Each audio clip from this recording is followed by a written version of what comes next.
Alright guys, and welcome back to the Don's channel. I am the Donfather and I'm now going to be reacting to top 10 scary Filipino urban legends, and this is brought to you by Most Amazing Official Top 10. They make some amazing videos, so please subscribe to them and check their stuff out. Their videos are awesome guys, so do check them out. No more talking though, let's put this on, as this is top 10 Filipino urban legends. I can't wait. Welcome back everyone, another day, Danny Burke, another great scary presenter. urban legends video. Today I'm doing a highly requested country that a lot of you guys have asked for, the Philippines. Located in Southeast Asia, this country is made up of over 7,500 islands, many of which have their own unique cultures, traditions, and of course, very scary stories. My name is Danny Burke and this is the top 10 scary Filipino urban legends. I also have sunburn. He's always got sunburn. Let's get into this. Starting off at number 10 now, we have the He falls snake asleep man. this For many song. years now, there has been a story going around Manila of a half snake, half human hybrid that stalks local malls there. The mall belongs to Robinson's A Malls, reptilian. which is owned by Robina Gokong Wei. People say that she had a set of twins. One of them was born normal, the other came out as a half snake, half human with an insatiable appetite for human flesh. Robina panicked about what she would do with this creature that was still her child, and so she came up with a plan. She is said to have opened up the shopping mall there so that she could hide her son in the basements and tunnels below it. According to the stories, as shoppers try clothes on inside the dressing rooms, they will be swallowed by remote controlled floors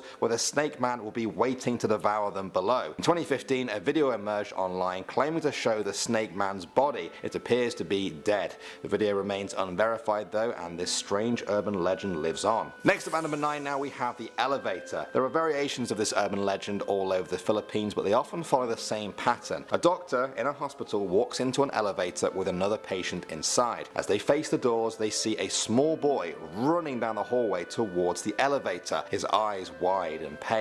The doctor quickly presses the closed door button and the boy is shut out just as he gets to the elevator. As the elevator makes its journey down to the basement, the patient turns to the doctor and says, "Why did you do that? The little boy wanted to get on and you stopped him." The doctor just shakes their head slowly and says, "I wanted to, I really did, but he had a red wristband on. We only put those on people that have died." The patient then looks down for a moment in silence and then raises their own arm up to the doctor, smiles and says, "Just like my one." At number 8, Oh my lord, that was brilliant. That this was is a well-known freaky. and sacred mountain in the Philippines, but with all the respect it receives, it also has its fair share of scary stories. Perhaps the most famous one involves the disappearing hikers. Locals say they go up the mountain and never return. No trace of them is ever found. They say this is actually a landing site for alien spaceships, and those aliens have been abducting the Who knows, hikers guys? for years. These visitations have been witnessed by hundreds of people, including a TV crew who filmed it. One story involves some hikers I want spending the footage of night on that. the slopes of the mountain. One of them woke up and decided to sleep outside of the tent as it would be more comfortable for them. Then there was a blinding light and the hiker woke up. It was the next morning and they were on top of an entirely different mountain, miles away. They eventually reunited with the other hikers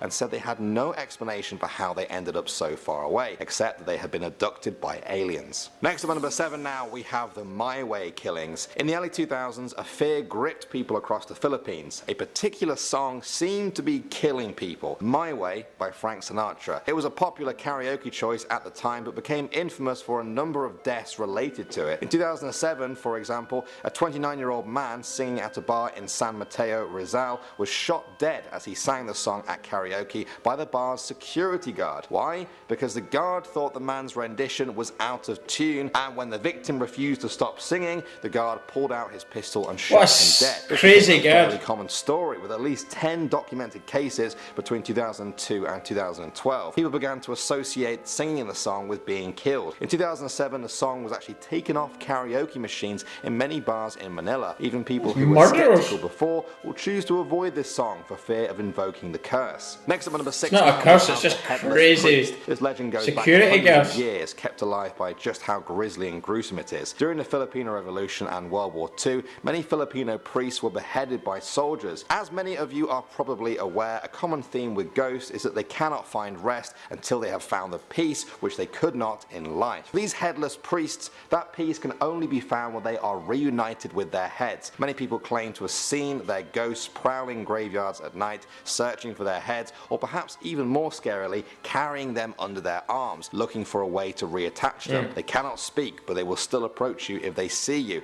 in the hopes that you can reattach their head and send them to the afterlife. Moving on to number 5 now, we have... Yeah, wait there, mate, I'll just put your head back on you. I'll be out of there. If that's the good and sacred mountain, then this might be the polar opposite. Its name is Mount Cristobal, and it has gathered a reputation for being the home of many evil creatures, perhaps even the devil himself. There have been a number of cases of hikers going missing along the dark and dense trails. Actually, it looks quite a nice place. Put it down to poor choices or inexperience, but many locals disagree. They say that supernatural beings have been attacking people as they try to climb the mountain. Naturally, this puts a lot of people off, but some relish the idea of this. It's a common belief that if you can get through the dense forest and fight off these supernatural creatures, you can reach the top and challenge the devil himself. For many people though, simply feeling the ominous presence as they approach the mountain is more than enough for them. Next up at number 4, we have the Bloody Bridge. The San Juanico Bridge is said to be the longest bridge in the Philippines, but for many people in the area, that's not why it's well known. It connects the sister islands of Samar and Leyte. It was built as a gift from Ferdinand Marcos, former president of the Philippines, to his wife Imelda, who was a native of Leyte. He left her in charge of the building. During its construction, locals began to notice a number of children were disappearing from both Samar and Leyte. Then, when the bridge was complete, the children just stopped vanishing. How were the two connected? Well, this is the gruesome part. Some people say the foundations of the bridge were made stronger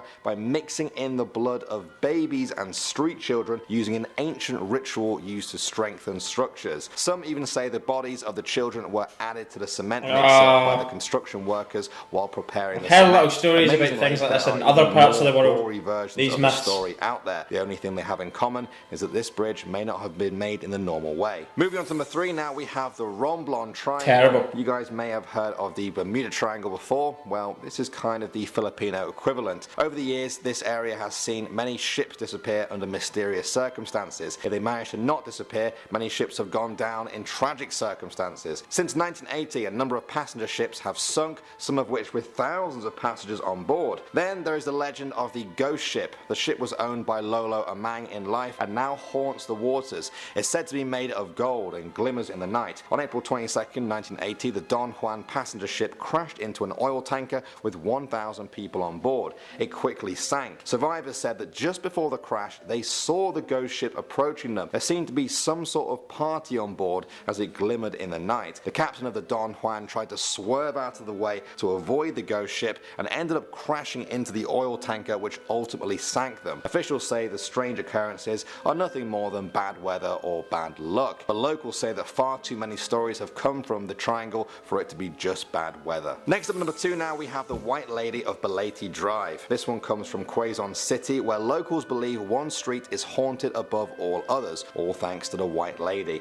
She is said to be a harbinger of death, a revenge ghost that wants the living to feel the fear and terror that she felt before she died. She has been seen since the 1950s, appearing and then vanishing along that road, even materializing inside people's cars as they drive. The stories tend to go the same way. A driver will be going down the road when they see a beautiful woman standing by the side. It's like that horror movie The Ring. They pick her up, but after a while of talking, they look in their rear view mirror to see that her face is twisted, torn, bruised and oozing Drive fast, blood. straight through. Locals have learnt to not pick up hitchhikers on that road and to certainly never look in the rear view mirror. Several taxi drivers have been said to crash in that area from the shock of seeing the White Lady. Many say this is what she wants, to cause the pain and suffering which led to her own death on that dark and creepy road. And finally, number 1 now, we have Maria Labo. This is the name of a famous woman in some parts of the Philippines. They say she was a vampire. In life, she was a caring mother and wife who wanted to to give the best life to her family. One day she signed up as an overseas Filipino worker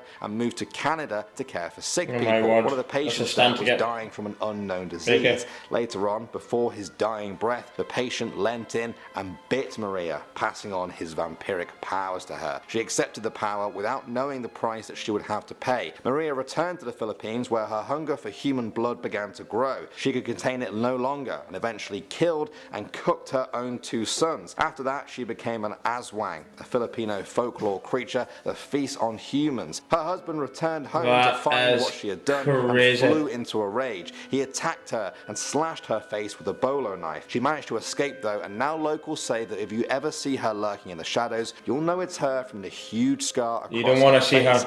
And then it's up to you to start running. Run as fast as you can. Story one to end it on, but shall we continue? I was honestly surprised at just how many good Filipino urban legends there were. I definitely have enough for a part 2, but of course the choice is yours. Leave your suggestions for. I'd like to see part 2. I don't know about you guys, but below. If you don't have any suggestions, then just leave a comment anyway, and we may include it in a future video. I hope you enjoyed this video. That was brilliant. Thanks for watching. My name is Danny Berg, and I'll see you all. Definitely freaky. Please check out Most Amazing. Their stuff is top drawer. Love this channel. Subscribe to them as well. Top 10 Filipino urban legends. Well, some of them were quite scary, to tell you the truth. That the last one though, whether it was the urban legends grew after it, whether or not that bit's true doesn't matter. The fact is, she actually killed and ate her own 2 sons. I mean, that is absolutely crazy behaviour. Some of the ones where you're seeing like that woman, the white lady, that would be quite freaky. I've heard of loads of stories like that around where I'm from, that you hear of green ladies, white ladies and things like that, so that's quite believable too. So really freaky stories in the Philippines. I don't want to see that last vampire woman with the slash down her face. It's unbelievably terrifying. The fact that she was so mentally unstable she actually ate her 2 sons is frightening beyond belief. And if she's still running around, run as fast as you can. Don't go near her. So I hope you've enjoyed my reactions to the Most Amazing video there of top 10 Filipino urban legends. If you've anything else you'd like to see me react to, please feel free to drop a comment in the section below. And don't forget guys, please subscribe to the Don's channel, you won't regret it. We're going to be bringing you loads of cool stuff from around the world. And that's it. I am the Donfather, thanks for watching, goodbye guys.